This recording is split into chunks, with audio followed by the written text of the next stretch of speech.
بسم اللہ الرحمن الرحیم۔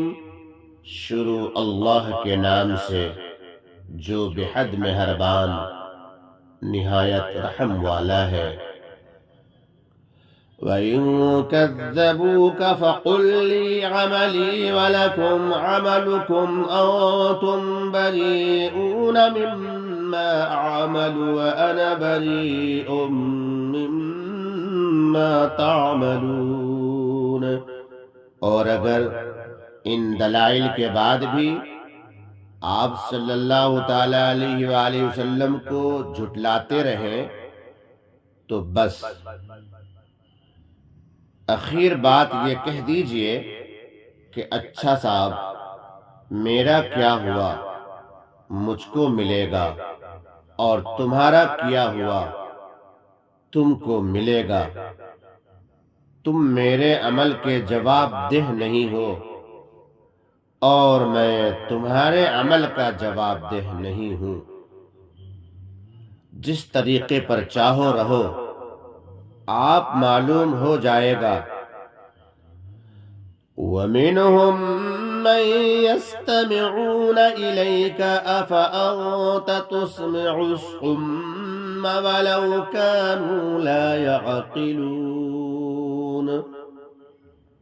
اور آپ ان کے ایمان کی توقع چھوڑ دیجئے، کیونکہ ان میں گو بعض ایسے بھی ہیں جو ظاہر میں آپ کی طرف کان لگا لگا کر بیٹھتے ہیں، لیکن دل میں ارادہ ایمان اور حق طلبی کا نہیں ہے۔ پس اس اعتبار سے ان کا سننا نہ سننا برابر ہے۔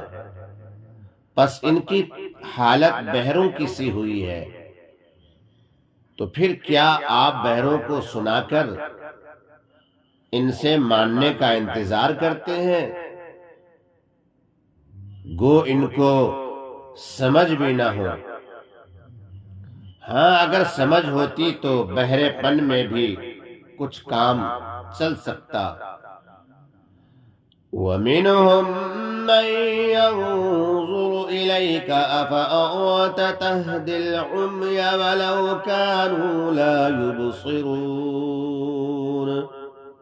اور اسی طرح ان میں بعض ایسے ہیں کہ ظاہراً آپ کو مع معجزات و کمالات دیکھ رہے ہیں، لیکن طلب حق نہ ہونے سے ان کی حالت مثل اندھوں کے ہے۔ تو پھر کیا آپ اندھوں کو رستہ دکھلانا چاہتے ہیں؟ گو ان کو بصیرت بھی نہ ہو۔ ہاں، اگر بصیرت ہوتی تو اندھے پن میں بھی کچھ کام چل سکتا، اور ان کی عقلیں جو اس طرح تباہ ہو گئیں۔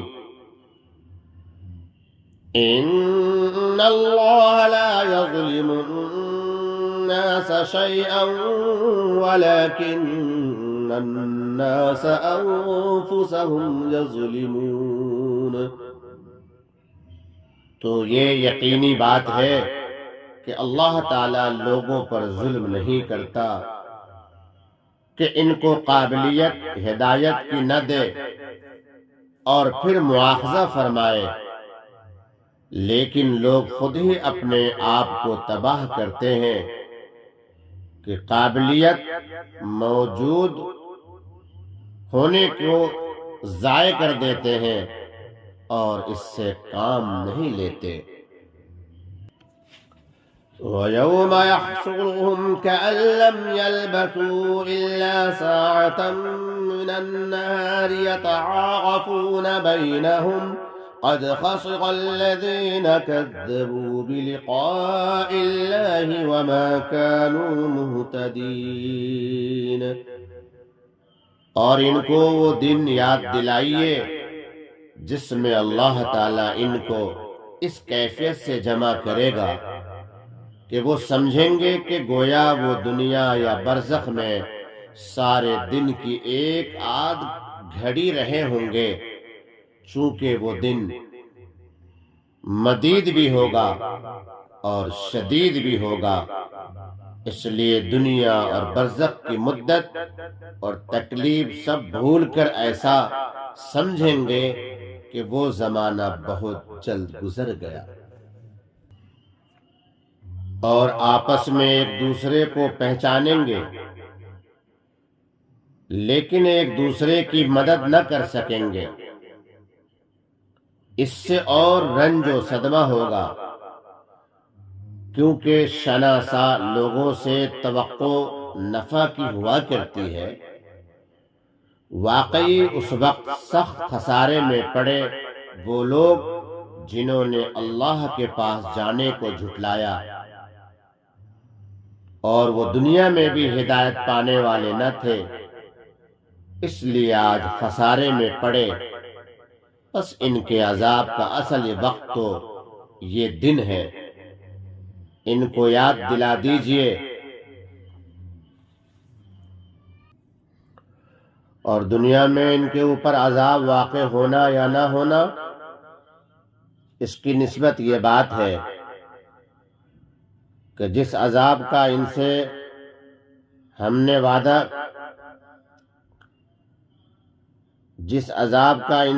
وعدہ کر رہے ہیں،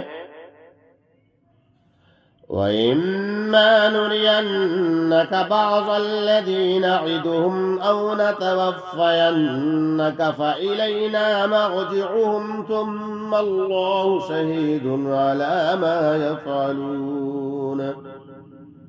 اس میں سے کچھ تھوڑا سا عذاب اگر ہم آپ کو دکھلا دیں، یعنی آپ کی حیات میں ان پر اس کا نزول ہو جائے، یا اس کے نزول کے قبل ہی ہم آپ کو وفات دے دیں، پھر خواہ بعد میں نزول ہو یا نہ ہو، سو دونوں احتمال ہیں، کوئی شک ضروری نہیں، لیکن ہر حال اور ہر احتمال پر ہمارے پاس تو ان کو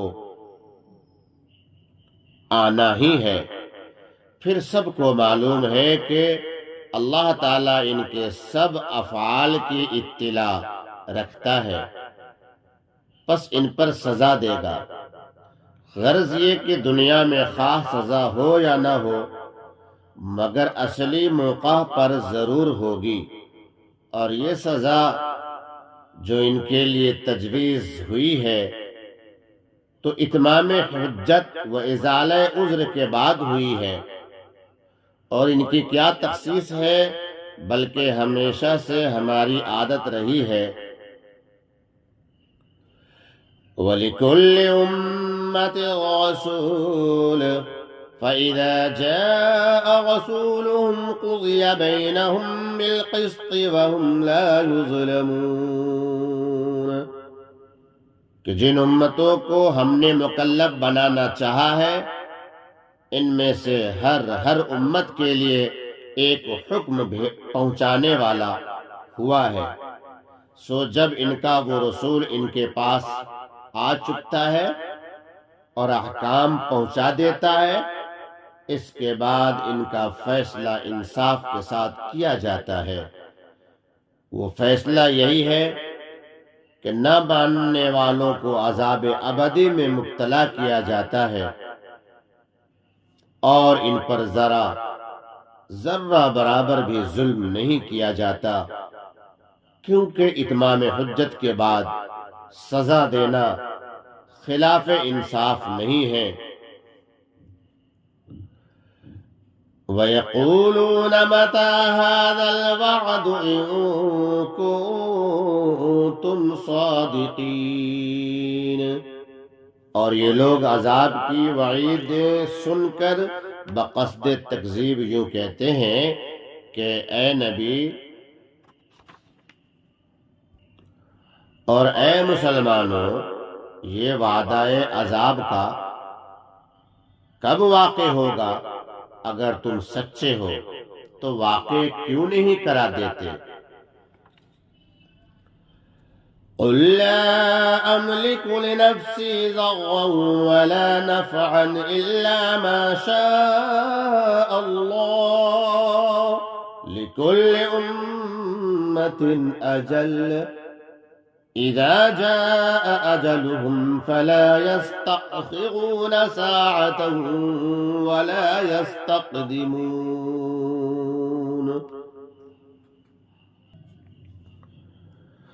آپ سب کی طرف سے جواب میں فرما دیجئے کہ میں خود اپنی ذات خاص کے لیے تو کسی نفع کے حاصل کرنے کا اور کسی ضرر کے دفع کرنے کا اختیار رکھتا ہی نہیں، مگر جتنا اختیار خدا کو منظور ہو اتنا اختیار البتہ حاصل ہے۔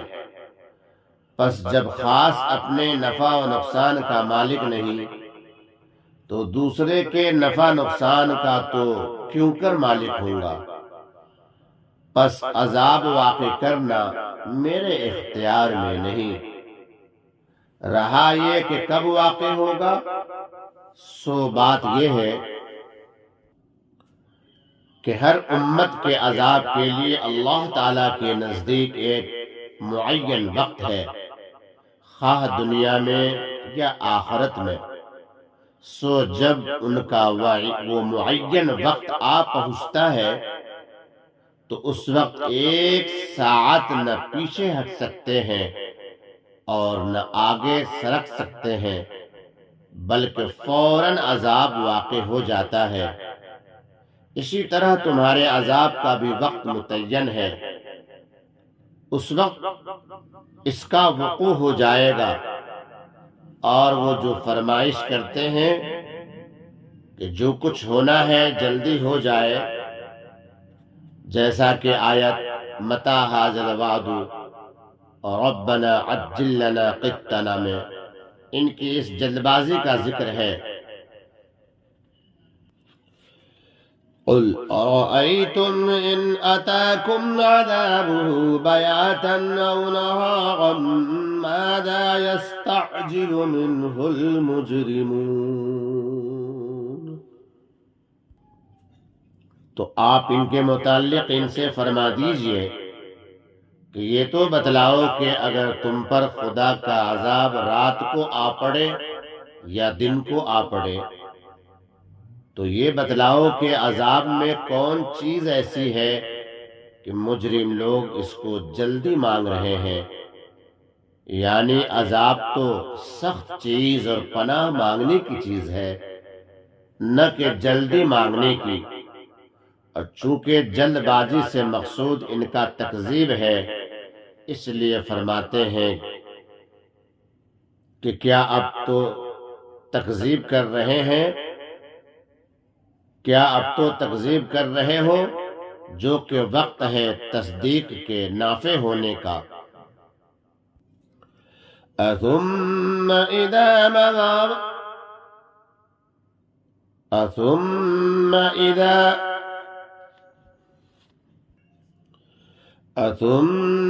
إذا ما وقع آمنتم به الآن وقد كنتم به تستعجلون۔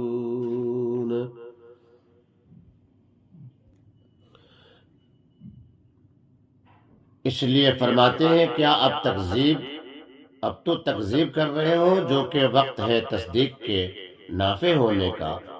پھر جب وہ اصلی موعود آ ہی پڑے گا اس وقت اس کی تصدیق کرو گے، جس وقت کے تصدیق نفع بخش نہ ہوگی، اور اس وقت کہا جائے گا ثم قيل للذين ظلموا ذوقوا عذاب الخلد هل تجزون إلا بما كنتم تكسبون۔ ہاں اب مانا، حالانکہ پہلے سے تم بقصد تکذیب اس کی جلدی مچایا کرتے تھے۔ پھر ظالموں یعنی مشرکوں سے کہا جائے گا کہ ہمیشہ کا عذاب چکھو، تم کو تمہارے ہی کیے کا بدلہ ملا ہے۔ وَيَسْتَنبِئُونَكَ حَقٌّ هُوَ قُلْ إِي وَرَبِّي إِنَّهُ لَحَقٌّ وَمَا أَنْتُمْ بِمُعْجِزِينَ۔ معجزین۔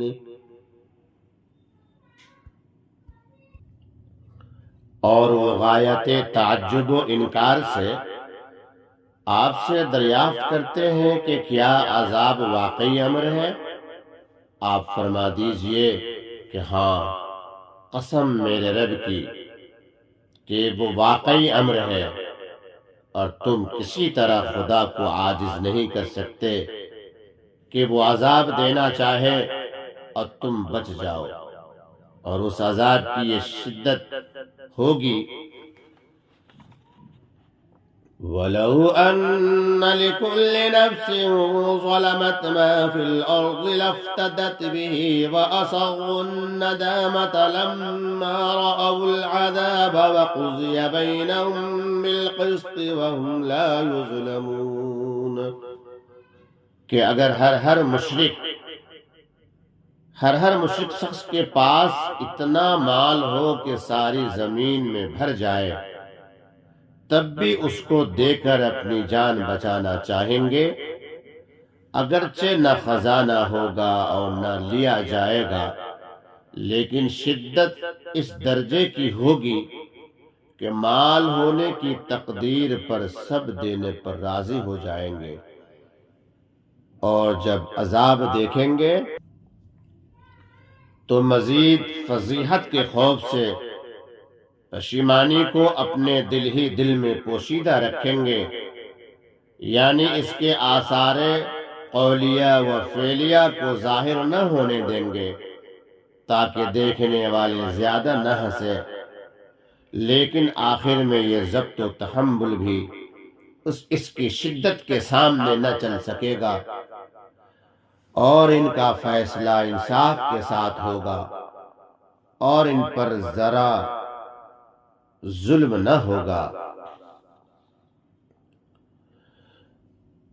ألا إن لله ما في السماوات والأرض ألا إن وعد الله حق ولكن أكثرهم لا يعلمون۔ یاد رکھو کہ جتنی چیزیں آسمانوں میں اور زمین میں ہے سب اللہ تعالی ہی کی ملک ہے، ان میں جس طرح چاہیں تصرف کریں، اور ان میں یہ مجرم بھی داخل ہے، ان کا فیصلہ بھی بطریق مذکور کر سکتا ہے۔ اور یاد رکھو کہ اللہ تعالیٰ کا وعدہ سچا ہے، پس قیامت ضرور آئے گی، لیکن بہت سے آدمی یقین ہی نہیں کرتے۔ هو يحيي ويميت وإليه ترجعون۔ وہی جان ڈالتا ہے، وہی جان نکالتا ہے، پس دوبارہ پیدا کرنا اس کو کیا مشکل ہے، اور تم سب اسی کے پاس لائے جاؤ گے، اور حساب و کتاب، اور پھر اس پر ثواب و عذاب ہوگا۔